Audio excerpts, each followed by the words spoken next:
he's back from vacation now. I haven't the foggiest notion. Oh. What have you missed? Uma das formas para você conseguir entender o gringo falando inglês, sem ter que pedir para ele repetir 3, 4 vezes a mesma frase, é você expor seu ouvido. Pode ser através de podcast, pode ser através de filme, de seriado. E hoje a gente vai fazer aqui mais um trechinho de seriado. Qual a grande vantagem disso? Com esse inglês nativo, você treinar o seu ouvido, você começa a pegar aquelas manhas quando eles cortam as palavras. Going to vira gonna, wanna, let me, esse tipo de coisa. Você vai começar a pegar essas nuances, você começa a pegar por que eles falam dessa forma, por que o escrito é uma coisa e o falado é outra. E essa é a maior dificuldade para poder entender inglês, eu entender esse inglês falado. Hoje a gente vai fazer mais um trechinho de filme. E a aula de hoje ela foi sugestionada por um inscrito aqui no canal, foi o Observador. Observador, olha o que você colocou aqui, ó. Segue aí, ó.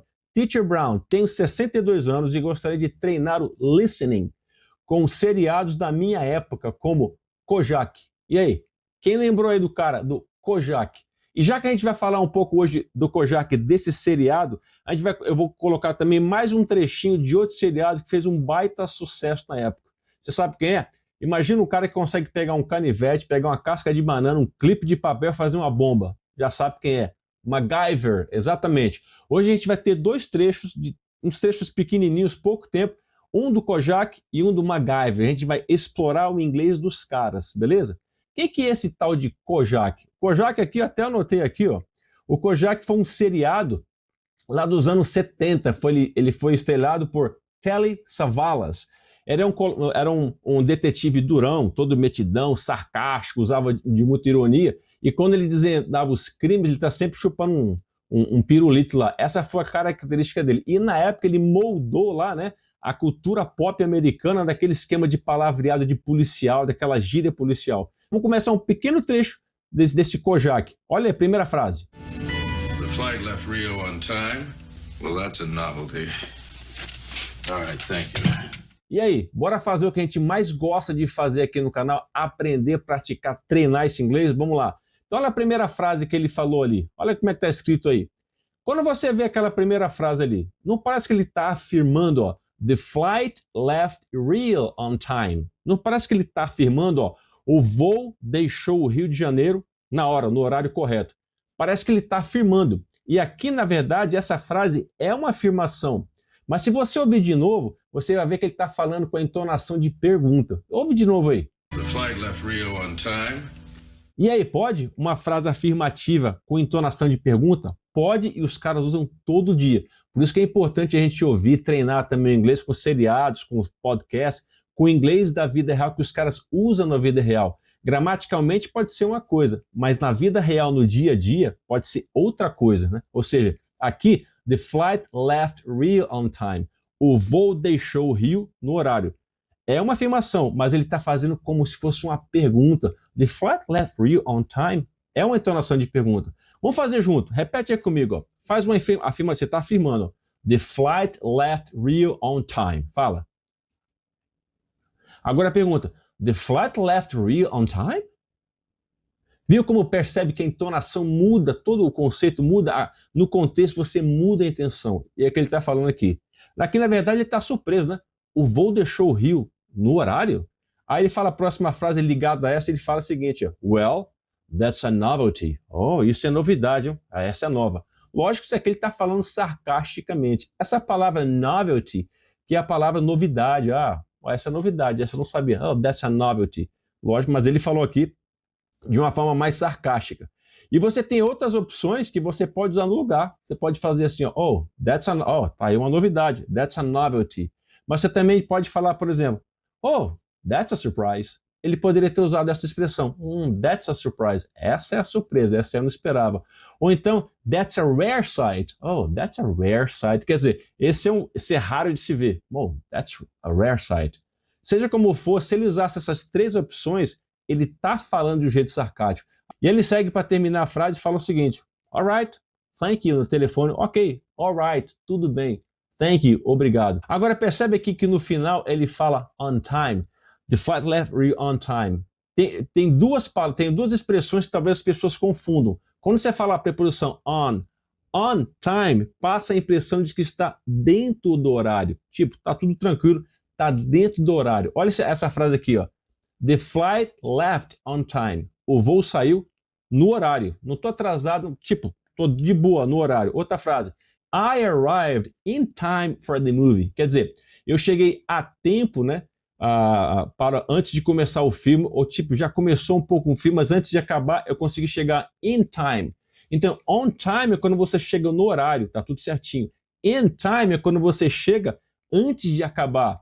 Depende se você chegou atrasado, mas eu cheguei in time, no tempo de não ter acabado a coisa ainda. Olha mais uma frase.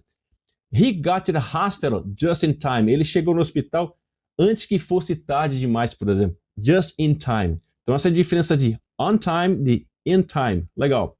Mas bora aí, olha a próxima frase. The flight left Rio on time. Well, that's a novelty. All right, thank you.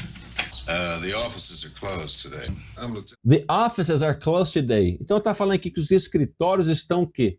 Fechados hoje. Uma frase super tranquila. The offices are closed today. Vários escritórios. Então deve ser vários advogados, escritórios trabalhando junto ali. The offices are closed today. Agora aqui me lembrou de duas palavras que escrevem igualzinha. Você tem close, com Z, ó, close. E você tem close, com S mesmo. Qual a diferença disso? Vamos ver aqui a pronúncia. Fala junto comigo. Close, com Z, close, close. Você está usando aqui o close como formato de verbo. Por exemplo, vamos fazer uma frase. Please close the door. Olha lá, close the door, com Z, close the door. Feche a porta. Então eu estou usando a palavra close com o som de Z no sentido de verbo de fechar. Mas você também pode usar essa palavra que escreve igualzinha, mas com S no final. Close. Repete aí. Close. Close passa a ideia de que você está perto de alguma coisa. Um dos significados é esse. Vou te dar uma frase aqui, ó. Close. Por exemplo. We are close friends. Nós somos amigos íntimos, ligados, perto, né? Íntimos um do outro. Close, com S, close. Olha mais uma frase aqui, ó. She stood close to the window. Ela ficou ali em pé, perto da janela. Close de proximidade. Então olha a diferença. Você tem close com Z, que é verbo fechar, e você tem close com S, que pode ser tanto estar perto, próximo, amigo íntimo, ou perto fisicamente de alguma coisa, né? Mas aqui na frase ele falou, the offices are closed today. Repete aí, closed. Repete a frase. The offices are closed today. Maravilha. Bora continuar. The offices are closed today. I'm Lieutenant Kojak, Manhattan South. I'm looking for a little guidance. Olha aí a primeira palavra. Talvez seja um vocabulário novo. Lieutenant. Lieutenant. O que é isso? Esse é um termo militar, também usado tanto pelos militares como policial, e usa em vários países do mundo. Por exemplo, no Exército, Lieutenant é um oficial de patente intermediária. Normalmente ele fica abaixo de um Captain e acima de um Second Lieutenant. Na Marinha, dependendo do caso, Lieutenant equivale ao posto de Captain no Exército. Agora, na polícia, em departamentos de polícia dos Estados Unidos, esse Lieutenant é um oficial de alto escalão. Ele que é responsável por supervisionar sargentos, policiais em patrulha. Então, bora separar essa palavra. Lieutenant. Lieu é o termo francês que significa o quê? Lugar. Tenant é ocupante. Então, lugar, ocupante. Ou seja, lieutenant é aquele cara que ocupa um lugar, que ocupa um cargo em nome de um superior. E aí ele vai entrando no escritório falando I'm Lieutenant Kojak, Manhattan South. Manhattan South, ou seja, sul de Manhattan, ou seja, o distrito policial ali do sul de Manhattan. I'm Lieutenant Kojak. Ele, quando ele foi se apresentando, já entrando. Engraçado, no filme, o policial vai entrando já apresentando, né, aquela badge, a identificação, como ninguém checa, já vai entrando e sei lá. E depois continua assim, ó. I'm looking for a little guidance. I'm looking for a little guidance. Aqui tem um padrão sensacional que a gente vai ouvir o resto da vida, você vai usar o resto da vida em inglês. I'm looking for. Olha assim, I'm looking for. Primeira coisa, o verbo look é o verbo olhar. Talvez essa é a primeira significação que vem na cabeça. Olhar. Look, look. Só que aqui tem uma preposição. Look for. O que isso já está cheirando pra gente? Phrasal verb, que é o que eu sempre falo aqui em várias aulas. Aliás, vou fazer mais um jabá aqui, ó. Aqui no canal, ó, tem esse aqui, tá aqui, ó. Ou aqui é o que? Esse vídeo te ensina o que é um phrasal verb. E toda hora esses caras vão aparecer. É um verbo que tem uma preposição ou então tem um advérbio junto que muda o sentido, ele fica com um sentido diferente de você tentar traduzir individualmente cada palavra, né? Nem dá para fazer isso. O phrasal verb, ele é junto e tem um significado único. Assiste lá depois dessa aula que vai te ajudar muito. I'm looking for a little guidance. Então, look for é procurar. Só que aqui você está com o quê? Com o verbo to be. I am looking for. Percebe que looking está com aquele famoso ing no final. Então a gente aqui tem uma coisa que é uma ação que está rolando no momento que se fala I'm looking for. Eu estou procurando. É o que está dizendo aqui. I'm looking for. I'm looking for love. Eu estou procurando pelo amor. I'm looking for food. Estou procurando comida que eu estou com fome. I'm looking for. Ele termina assim, a little guidance. A little daquele sentido de um pouquinho, né? Guidance é justamente o quê? É conselho, é guia. Ele está falando ali com um advogado. Eu passei aqui, estou procurando por alguma informação, um pouco de ajuda e ajuda jurídica. Bora aí praticar um pouquinho da pronúncia nessa frase. Vamos comigo. I'm Lieutenant Kojak, Manhattan South. Percebe que Manhattan, com esse final, tan, com 2T ali, eles fazem aquela parada glotal que fica assim, ó, Manhattan. Faz junto, Manhattan, Manhattan, Manhattan, Manhattan South. I'm Lieutenant Kojak, Manhattan South. Beleza? Continuando. I'm looking for a little guidance. Vamos conectar? I'm looking for a little guidance. I'm looking for a little guidance. Okay? I'm Lieutenant Kojak, Manhattan South. I'm looking for a little guidance. Oh, well, of course. What can I do for you? Oh, well, of course. What can I do for you? Percebe que logo no comecinho, esse oh, well, é tipo assim, é uma coisa mais idiomática que significa aceitação ou resignação. Tipo assim, o escritório já estava fechado, ele entrou lá e oh, well, of course. Ah, ok, tá bom. Mas é um tá bom meio desanimado, meio de... não é algo ideal, né?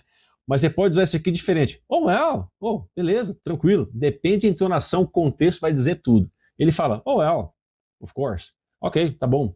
Claro, of course quer dizer claro. Ele também poderia ter colocado ou falado sure. Ok, sure.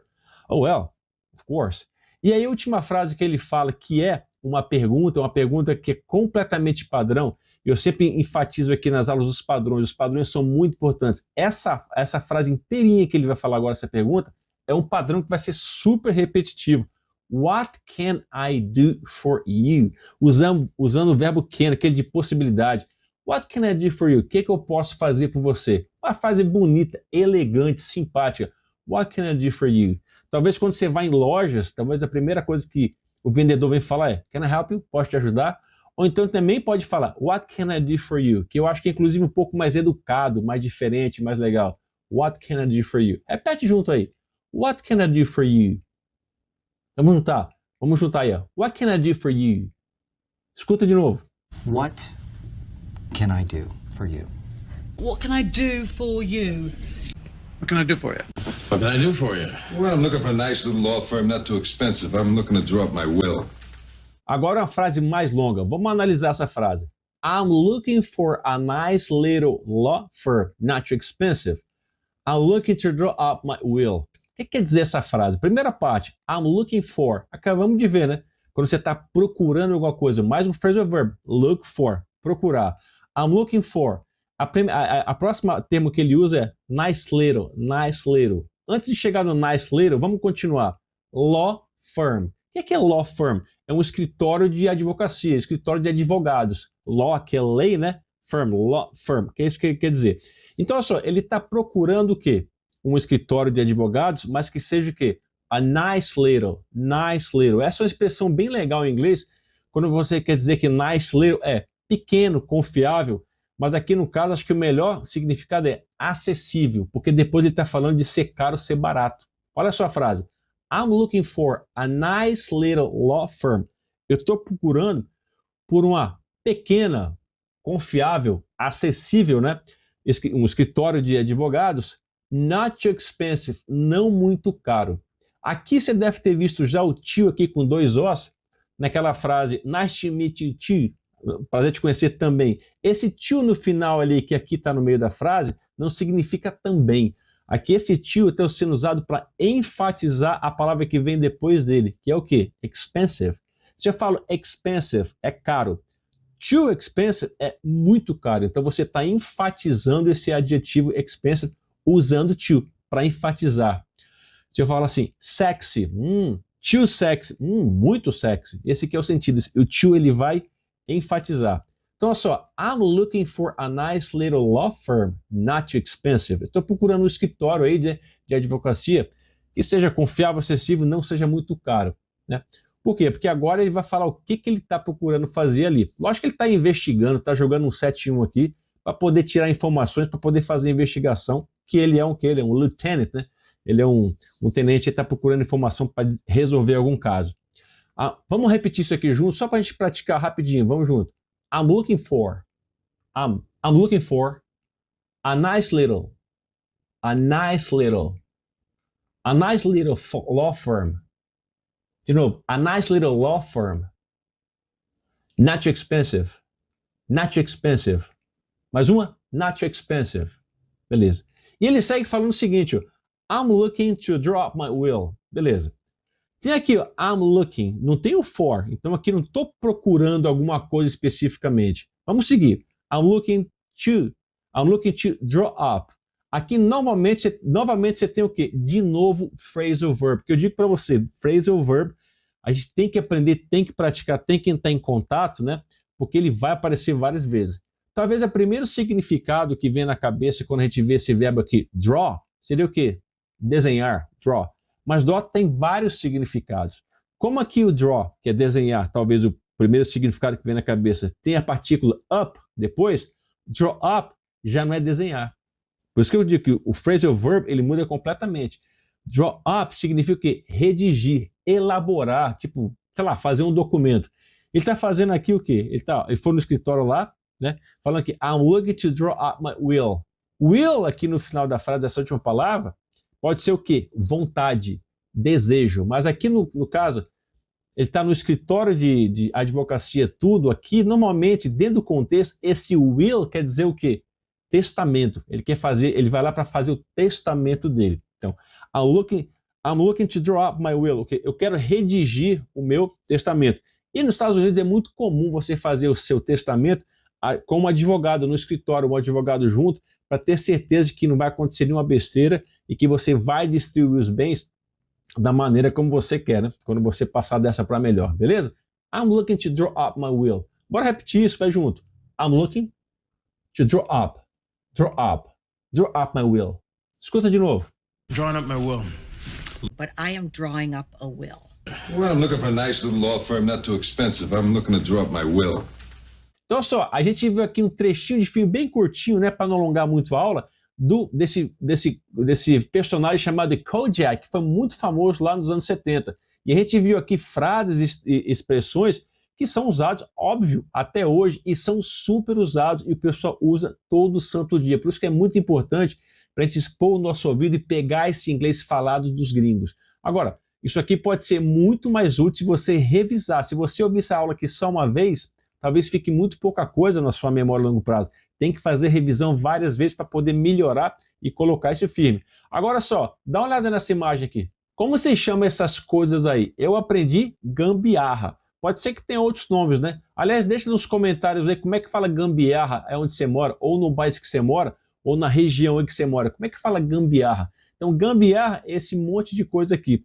E a gente sabe que o MacGyver é o rei das gambiarras, né? Aquele cara que fazia gasolina misturando ovo maltine com um clipe de papel, uma casca de banana. Fazia o impossível com aquele canivete dele. Ou seja, gambiarra. Mas você já se perguntou como é que fala gambiarra em inglês? Um dos termos em inglês que você pode usar aí para gambiarra é jerry-rig. Bora ver lá numa frase que faz mais sentido. Olha a frase aí, ó.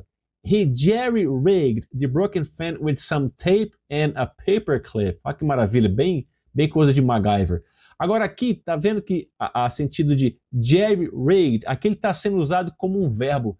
É como se fosse assim, ó. A gente traduz como ele fez uma gambiarra, mas em inglês soa como assim, ele gambiarrou. Não sei se pode usar isso como verbo, né? Ele gambiarrou, né, a coisa para poder fazer funcionar. Olha essa frase aqui, ó. The car wouldn't start. So she jerry-rigged the battery cables to get it running. Ou seja, ela fez uma mutreta, ela fez uma gambiarra, ou seja, ela gambiarrou, verbo legal, né? Gambiarrou, né? Os cabos da bateria para poder fazer ele funcionar. Então, esse é um dos sentidos da palavra gambiarra, jerry-rig. One of our team, Carver, jerry-rigged a drive-through camera. Looks like they've jerry-rigged it with a pressure catch. Você também pode usar essa palavra, que eu estou usando aqui como verbo, como substantivo, como uma coisa.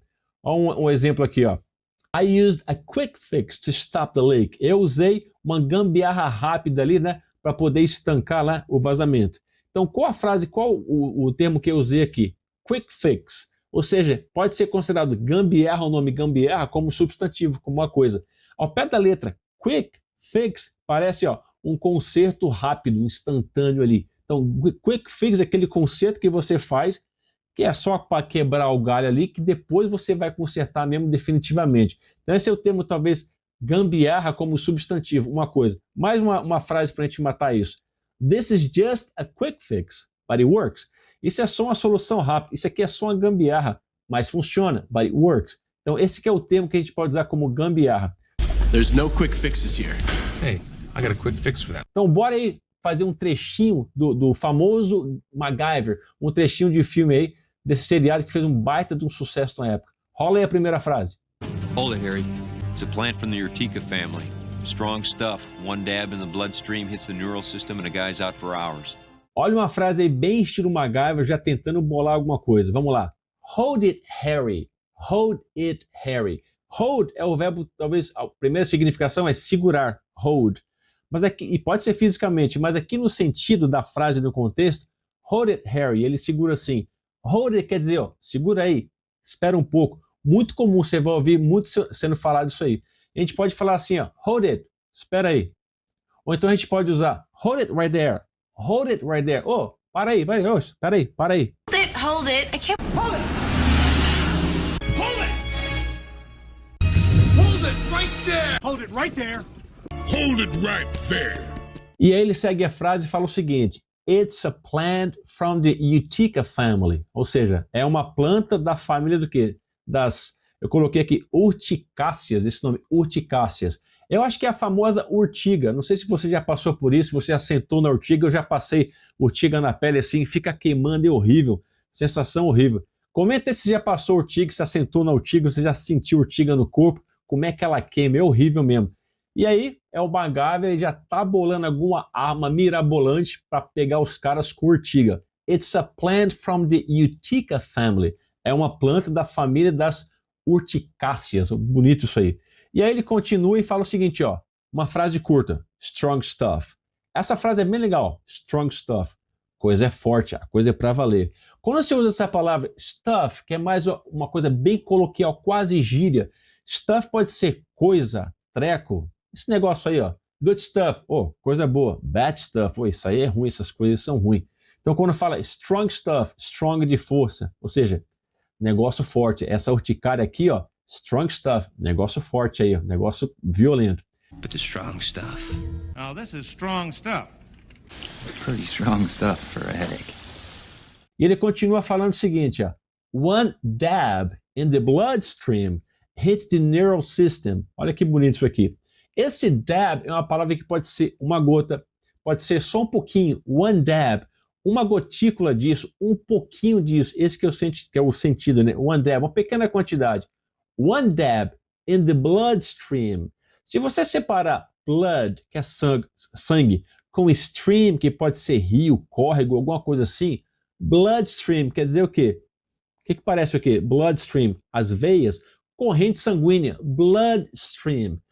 One dab of the bloodstream hits the neural, hits no sentido de atacar, de atingir, hits the neural system. Então, o que o MacGyver já está bolando aqui? Ele está falando que uma pequena quantidade aqui dessa urticária, desse veneno, na corrente sanguínea, já ataca o sistema nervoso do cara. Ele já está bolando aí, né? E ele segue falando o seguinte no final da frase. And the guy's out for hours. And the guy, o cara, né? Guy é aquele sentido que você pode usar para cara, né? Muito comum no dia a dia. And the guy's out. Guy is. Aqui está com contração. Guys. Guy is, que é o verbo to be. O guy is Out for hours. Out for hours é o sentido de quê? Ele fica o quê? Fora? Não, ele fica o quê? Inconsciente. Ele fica apagadão por horas. Esse que é o sentido. Então essa frase inteira aqui do MacGyver é bem interessante. Vamos ver aqui a nossa significação dessa frase. Ele fala o seguinte, ó. Hold it, Harry. Oh, espera aí. Repete aí. Hold it. Hold it. Hold it, Harry. It's a plant from the Utica family. Vamos lá? É uma planta da família uticárias lá, né? Strong stuff. Coisa forte. One dab in the bloodstream. One dab in the bloodstream. Uma gotinha aí na corrente sanguínea.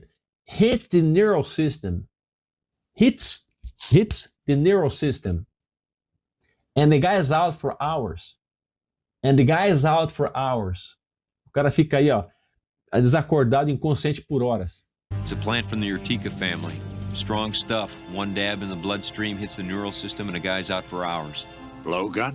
Aí o Harry para e pensa, peraí, ele fala que tem urtiga aqui, fala que se colocar uma pequena gota na quantidade no cara, aí o cara vai ficar desacordado, como é que ele vai jogar isso no cara? E aí ele fala, blowgun? Blow que é soprar e gun, quer dizer, arma de sopro. O que é um blowgun? Uma zarabatana, já viu isso? Aí ó, uma zarabatana, você coloca lá e assopra, né, no cara. É MacGyver pode tudo. E aí o que ele fala quando o Harry saca isso? Zarabatana. E aí na sequência que tem total a ver com o sentido no contexto, o que o MacGyver fala? I was thinking along those lines. Blowgun? I was thinking along those lines. I was thinking along those lines. É uma expressão bem comum que você vai ouvir pra caramba. Quer dizer o quê? Ó? Eu estava pensando exatamente nessa linha de raciocínio seu aí, ó, zarabatana. Mas como é que você fala isso em inglês? I was thinking. Passado, I was thinking. Eu estava pensando along those lines. Quer dizer, along, de acordo, né, com a sua linha de pensamento. Those lines, essas linhas. Traduzindo, né, para a nossa cultura, então fica, eu estava pensando exatamente nessa linha de raciocínio. Olha aí duas frases para entender isso melhor. Do you think we should use blue for the design? Yes, I was thinking along those lines. Quer dizer, eu estava pensando nessa linha de raciocínio sua aí. Mas, we need a cheaper solution. I was thinking along those lines too. Quer dizer, eu estava pensando dessa forma também. Eu estava pensando nisso aí também. I was thinking along those lines.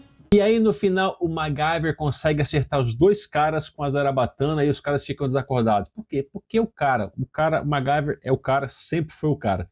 Então, a gente viu aqui dois trechos de filme, um com Kojak e um com MacGyver dos anos 70, depois dos anos 80, até o início dos anos 90, que marcou a época. E você percebe que o inglês que eles usavam lá é o inglês super atual, o inglês que se usa no dia a dia. Então, para que essa aula aqui seja mais útil para você, revise. Olhe de novo, faça de novo. Quando você revisa, seu cérebro valoriza, ou seja, você consegue ver aquela frase novamente e você vai colocando mais e mais na cabeça. Que eu quero que você tenha resultado positivo. Faça a revisão. Um dos grandes segredos é a revisão. E se essa aula aqui foi útil para você, faz parte aqui da família. Ajuda a gente a crescer. Clica aí agora nesse botão aí de graça de se inscrever, subscribe. Se inscreve no canal. E como a gente sempre pede aqui, deixa um like pra gente, porque o like ajuda com que esse material vá para muito mais gente. Aí o YouTube entende que é relevante e ele entrega para mais pessoas. Então mais pessoas podem conseguir ser beneficiadas com essas aulas aqui de graça, de boa, que a gente faz de boa vontade, ó. Faz aí, compartilhe com as pessoas aí. Mais uma coisa, se você quiser, como você consegue fazer várias frases, centenas de frases em inglês com padrões, é muito importante que você assista essa aula aqui. Essa aula aqui vai te ajudar a você criar centenas de frases com vários padrões.